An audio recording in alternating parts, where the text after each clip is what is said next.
Спрос на доллар преобладает над предложением. Уже как 3 дня цена иностранной валюты стоит в пределах 84 сомов 80 иен. В Национальном банке такой рост связывают с несколькими факторами, одним из которых является введение новых ограничений со стороны многих стран в связи с пандемией коронавируса. Данный рост обусловлен как внешними факторами, так и внутренними. То есть внешние факторы – это введение новых ограничений со стороны многих стран в связи с усилением пандемии коронавируса, а также внутренние факторы, связанные с сезонностью, то есть это закупки ГСМ, а также продуктов питания, которые входят в основную потребительскую корзину. Между тем, причина курсовых соотношений национальной валюты с долларом кроется еще и в состоянии экономики страны. Ее структура сложилась таким образом, что Кыргызстан импортозависим. Отсюда и идет отрицательный торговый баланс и недополучение валюты, что и порождает спрос, отмечают эксперты.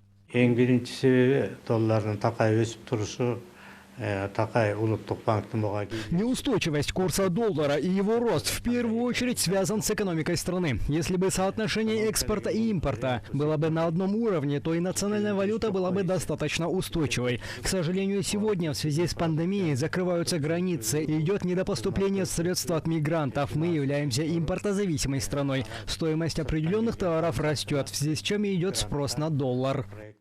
Главный финансовый регулятор страны отслеживает ситуацию на валютном рынке и для сглаживания резкого скачка курса валюты проводит интервенции. С начала этого года по настоящее время Национальным банком проведено 16 интервенций по продаже доллара на сумму в 382 миллиона долларов. Мы мониторим ситуацию, мы наблюдаем ситуацию на валютном рынке. В настоящее время еще наблюдается ажиотажный спрос со стороны отдельных участников валютного рынка, которые вызывают панические настроения у населения тоже.